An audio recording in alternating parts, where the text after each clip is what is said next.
दोस्तों अब यहाँ के श्री राम राजा सरकार एवं चतुर्भुज मंदिर घूमकर अब हम किले की तरफ जा रहे हैं।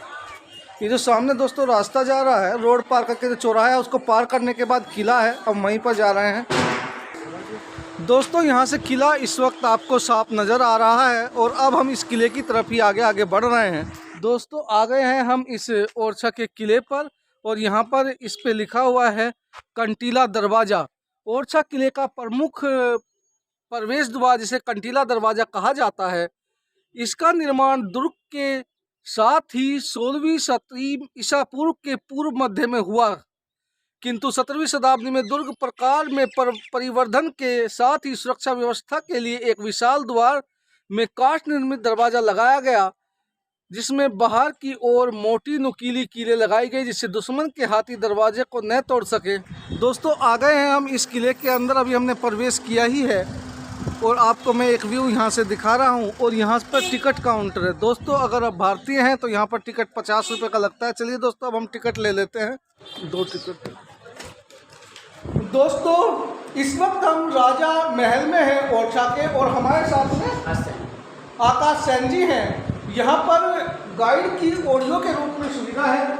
ये एक इक्विपमेंट है जो आपको इस किले के बारे में पूरी जानकारी देता है। अब हम इसी के बारे में आपको समझा रहे हैं, हम भी इस गाइड को ले रहे हैं। जी सर, ये हमारा ऑडियो गाइड डिवाइस है जी। जैसे ह्यूमन गाइड होते हैं, आपको गाइड करते हैं तो ये हमारा गाइड रहता है। इसका चार्ज ऑनली 20 रुपये रहता है जी। तो आप जहाँ पे भी जाएंगे तो इस तरह के आपको सिंबल मिलेंगे जी, ठीक है। इस तरह के सिंबल हर जगह लगे हुए हैं जी। आपको क्या करना है कि आप जिस नंबर पे पहुँचो उस नंबर को प्रेस करना पड़ता है जी। ये हमारा टोटल 17 पॉइंट रहेंगे जी। आप जैसे गाइड के साथ जाते हैं तो वो आपको कवर करवा देते हैं, आध घंटे 1 घंटे में फ्री कर देते हैं जी। हमारा ये रहता है कि इसमें कोई टाइम लिमिट नहीं है जी। आप आराम से रिलैक्स घूम सकते हैं जी। मिनिमम टाइम हमारा क्लोजिंग टाइम 5 बजे का है, बट हम 5 साढ़े 5 तक लास्ट टाइम पे कोई आता है तो वो भी कवर कर लेते हैं जी। थोड़ा आप समझ लीजिए, इसमें आपका राजा महल रहेगा, जहांगीर महल रहेगा, रायपुरी महल रहेगा। ये 3 जो मेन मोनूमेंट हैं ये आपको यहीं मिलेंगे जी। इससे आपका वॉल्यूम फुल होता है, इससे वॉल्यूम डाउन होता है जी। प्ले एंड पोज अगर आपको बीच में रोकना है तो बाकी अब जिस नंबर ही पहुंचे उस नंबर को आपको प्रेस करना पड़ता है जी। जैसे और अगर हमको वॉल्यूम सुनिए इसको रोकना तो इसको दबा देना करने के लिए और फिर इसको चला देना। हाँ, फिर दोबारा पे कर सकते हैं। अगर आपको एक नंबर तो समझ में नहीं आए तो उसी नंबर को आप दोबारा प्रेस कर सकते हैं, तो फिर भी वो जानकारी आपको वही दे। और अगर बंद करना है तो इसको 5 सेकंड के लिए आपको ऑफ करना पड़ेगा, ये ऑफ हो जाएगा। फिर आप फोटो शूट वीडियो अपनी कर सकते हैं जी। उसके बाद दोबारा 5 सेकंड में प्रेस कर देंगे, ऑन हो जाएगा जी। बैटरी हमारे से फुल देते हैं, ये आप आराम से 7 से 8 घंटे अवेलेबल चलता रहता है जी। और बाकी ये आपका हेडफोन रहेगा जी। ये हमारा डिवाइस है, इसका चार्ज सिर्फ ओनली 20 रुपये है, ना कॉस्टली है। फॉरनर और इंडियन सेम रेट है हमारे जी जी जी। Okay, thank you so much. आप हमको भी एक दे दीजिए जी। दोस्तों इस वक्त हम सबसे पहले राजा महल के लिए जा रहे हैं, जिसके लिए यहाँ से सीढ़ियाँ चढ़कर जाना होगा। दोस्तों इस राजा महल का निर्माण 16वीं शताब्दी में राजा रुद्र प्रताप सिंह ने शुरू कराया था, लेकिन इसका पूरा निर्माण 17वीं शताब्दी में राजा मधुकर शाहजी के शासन के दौरान हुआ। दोस्तों इस वक्त हम इस राजा महल में प्रवेश कर रहे हैं। ये ओरछा है। ओरछा को पहले बुंदेलखंड भी कहा जाता था, जिसे बुंदेल राजाओं ने बेतवा नदी के किनारे बनवाया था, जो यहाँ पर एक खाई का काम करती थी, यानी कि प्रोटेक्शन का काम करती थी इस महल के। दोस्तों यहाँ पर जो आप महल देख रहे हैं ये बलवा पत्थर और ग्रेनाइट पत्थरों से बने हुए हैं, जो बुंदेला शैली एवं इस्लामिक शैली का एक नमूना है। दोस्तों इस वक्त मैं दीवाने आम में हूँ और दीवाने आम का अर्थ वो है जहाँ पर राजा अपनी प्रजा से मिलते थे।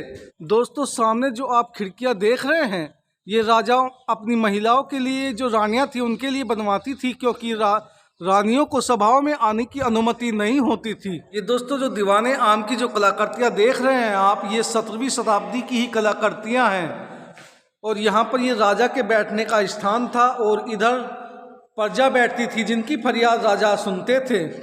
दोस्तों इस दीवाने आम से जैसे ही आप बाहर निकलते हैं तो आपको ये एक भगवान शिव का मंदिर देखने को मिलता है। दोस्तों इस वक्त जहां मैं खड़ा हूं ये राजमहल मेन गेट है। अब हम इसी राजमहल के अंदर प्रवेश कर रहे हैं। दोस्तों इस वक्त मैं इस राजमहल के अंदर हूं और ये जो महल है इसके अंदर 5 मंजिलें हैं और इसके ऊपर आपको कोई भी गुंबद नहीं नज़र आ रहा होगा।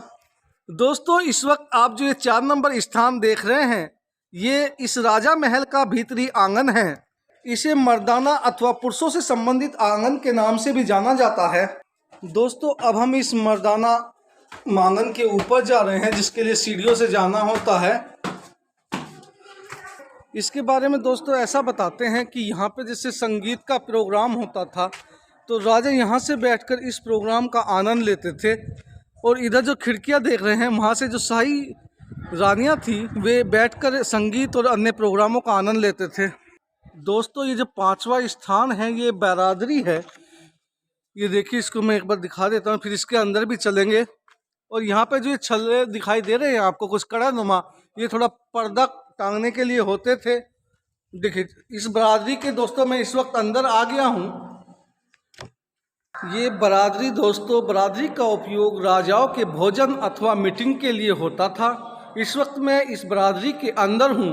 और दोस्तों अगर मैं आपको इसकी छत दिखाऊं तो देखिए यहाँ के चित्रण आप देख सकते हैं। सबसे नीचे आपको सैनिकों की एक टोली नज़र आ रही है जो राजा के साथ जा रहे हैं। और इसके ऊपर आप देखेंगे तो एक सनातन संस्कृति की झलक, जिसमें महिलाएं इन राजाओं के ऊपर फूलों की वर्षा करती हुई नजर आ रही हैं। और यहाँ पर कुछ फूलों के भी बेहद खूबसूरत चित्रण आपको दिखाई दे रहे हैं। ये बुंदेला संस्कृति की एक अद्भुत निशानी है। ये दोस्तों बरादरी का ऊपर वाला पोर्शन है, इसके अंदर भी आपको बेहद ही खूबसूरत चित्रण नजर आ रहा है। देखिए यहाँ पर भी जो सैनिकों और महिलाओं के जो चित्रण हैं और फूलों की आकृतियाँ हैं वे आपको यहाँ पे देखने के लिए मिल रही हैं। दोस्तों बरादरी से थोड़ा आगे बढ़ते ही जो आप 6 नंबर पॉइंट देख रहे हैं ये महिलाओं का आंगन है, जिसे जनाना आंगन कहा जाता है। मैं आपको इसे अंदर से दिखाने की कोशिश कर रहा हूँ। इस महिला आंगन के अंदर दोस्तों 36 कमरे हैं।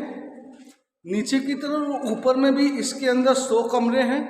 अभी हम ऊपर भी जाकर आपको इसे दिखाएंगे।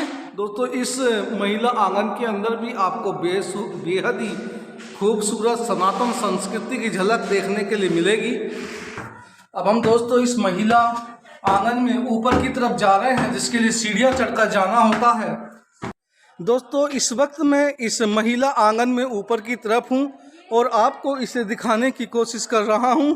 ये दोस्तों वे झरोके हैं जिनसे यहाँ से महिलाएं इस शहर का नज़ारा लिया करती थी। देखिए दोस्तों मैं भी आपको यहाँ का एक नज़ारा दिखाने की कोशिश कर रहा हूँ। महिला आंगन के ऊपर ही देखिए वे झरोके नुमा खिड़की दोस्तों दिख रही हैं, जहाँ से महिलाएं संगीत इत्यादि का आनंद लिया करती थी। दोस्तों अब हम इस 7वें पॉइंट पर आए हैं। 7वां पॉइंट ये वो पॉइंट है जहाँ पर रानी की सेविकाएं रहती थी। ये उनके कक्ष होते थे जो रानी की सेवा करती थी महिलाएं। और इसके अंदर भी आपको बेहद खूबसूरत चित्रण देखने को मिलता है। इसके अंदर जो चित्रकलाएं आप देख रहे हैं ज़्यादातर सनातन पौराणिक कथाओं से मिलती जुलती हैं। दोस्तों अगर आप इन चित्रों को ध्यान से देखें तो इसमें आपको भगवान विष्णु के 9 अवतारों को दिखाया गया है। और इसके साथ ही विभिन्न हिंदू धर्म की पौराणिक कथाओं से विभिन्न चित्रण इसमें दर्शाए गए हैं। दोस्तों इस वक्त जो आप ये 8 नंबर देख रहे हैं ये राजा के रहने का स्थान है, किंग्स लिविंग क्वार्टर। अब हम इसके अंदर जाकर आपको यहाँ के बारे में दिखाते हैं। दोस्तों इस क्वार्टर में सबसे पहले आपको भगवान श्री राम जी का चित्रण मिलता है, जिसमें भगवान श्री रामचंद्र माता सीता और हनुमान जी के साथ यहाँ पर दिखाए गए हैं। और इसके साथ ही विभिन्न प्रकार के चित्रण आपको इस राजा के कमरे में देखने के लिए मिलते हैं। दोस्तों इस बीच वाले कमरे में भी जो आप चित्रण देख रहे हैं ये सभी चित्रण 17वीं शताब्दी की हैं, जिस वक्त इन महलों का निर्माण हुआ। दोस्तों राजा के रहने के स्थान से जैसे ही थोड़ा सा आप बगल में आते हैं तो ये 9 नंबर पॉइंट आता है। 9 नंबर जो पॉइंट है ये राजा की रानी के रहने का स्थान है। इस वक्त दोस्तों मैं अब इस रानी निवास के अंदर हूँ। इसकी आप छतों को देख सकते हैं जिसमें उत्कृष्ट कलाकृतियाँ आपको नज़र आ रही हैं। चलिए दोस्तों अब इसके पिछले वाले पोर्शन में भी चलते हैं। देखिए दोस्तों यहाँ पर भी आपको उत्कृष्ट कलाकृतियाँ 17वीं शताब्दी की देखने के लिए मिलेंगी। दोस्तों इसमें जो आप ये चित्रण देख रहे हैं ये एक शरद ऋतु के एक त्यौहार के चित्रण हैं, जिसमें महिलाएं नदी से पवित्र जल लाती थी और उसके बाद पौधे में देती थी और अपना उपवास रखती थी। तो इसमें उपवास के विभिन्न चित्रों को दर्शाया गया है। दोस्तों इस कमरे की कहानी रानी गणेश कुमरी से जुड़ी है। गणेश कुमरी भगवान राम की बहुत बड़ी भक्त थी और रानी कुमरी ने एक योजना बनाई थी। जो आप ये खिड़की देख रहे हैं, ये नदी की तरफ खुलती है। तो रानी कुमरी चाहती थी कि भगवान श्री राम का मंदिर मैं यहाँ बनाऊँ, ताकि मुझे यहाँ से ही भगवान श्री राम के दर्शन हो जाएं। लेकिन दोस्तों, वो मूर्ति जो भगवान श्री राम की थी, वो इसके बगल में जो सामने जो चतुर्भुज मंदिर नज़र आ रहा है और यहाँ पर श्री राम राजा सरकार मंदिर नज़र आ रहा है, वहाँ पर स्थापित हो गई थी। और आज की डेट में भगवान श्री राम जी का मुख्य मंदिर वही राम राजा श्री राम जी है। और अब ये चतुर्भुज मंदिर भगवान श्री कृष्ण को समर्पित है। और दोस्तों, अगर आप ध्यान से देखें इस खिड़की से, तो इस चतुर्भुज मंदिर का गर्भगृह यहाँ से आपको साफ साफ नजर आता है। इस राजा महल से जुड़ी कहानी एक ये भी है कि जो यहाँ की रानी गणेश कुमरी थी, वो भगवान श्री राम की अनन्य भक्त थी और वह भगवान श्री राम को लाने के लिए अयोध्या गई थी। लेकिन भगवान श्री राम ने यहाँ पर आने के लिए 3 शर्तें रखी, जिसमें पहली शर्त थी कि रानी उनको ओरछा तक पैदल लेकर जाएं। एवं दोस्तों, दूसरी शर्त के अनुसार भगवान श्री राम को ओरछा का राजा बनाया जाएगा। और तीसरी शर्त दोस्तों ये थी कि भगवान श्री राम जहाँ भी स्थापित हो जाएंगे, वहाँ से वे अपना स्थान नहीं बदलेंगे। रानी ने भगवान श्री राम की तीनों शर्तें मंजूर कर ली और रानी अयोध्या से पैदल चलकर भगवान श्री राम की मूर्ति ओरछा ले आई। एवं उस मूर्ति को रानी ने अपने महल में अस्थायी रूप से रख दिया, जो राजा महल से नदी के दूसरी तरफ था। एवं इसके बाद रानी ने भगवान राम को स्थापित करने के लिए एक भव्य मंदिर के निर्माण का आदेश दिया, जिसे रानी उस नए मंदिर में स्थापित करना चाहती थी। लेकिन मूर्ति अचानक से इतनी भारी हो गई कि वो हली नहीं। इस प्रकार भगवान श्री राम वहीं पर स्थापित हो गए। एवं भगवान श्री राम की दूसरी शर्त के अनुसार आज के समय में ओरछा में भगवान श्री राम को भगवान एवं राजा दोनों रूपों में पूजा जाता है। दोस्तों, अभी जो महल हमने आपको घुमाया है, इसको राजा महल के नाम से जानते हैं। और अब हम अगले स्पॉट जहांगीर महल के लिए चलते हैं। दोस्तों, मेरे पीछे जो आप ये स्थान देख रहे हैं, ये राजा महल है और इधर ठीक सामने ये जहांगीर महल है। अब हम इसी की तरफ आगे बढ़ रहे हैं।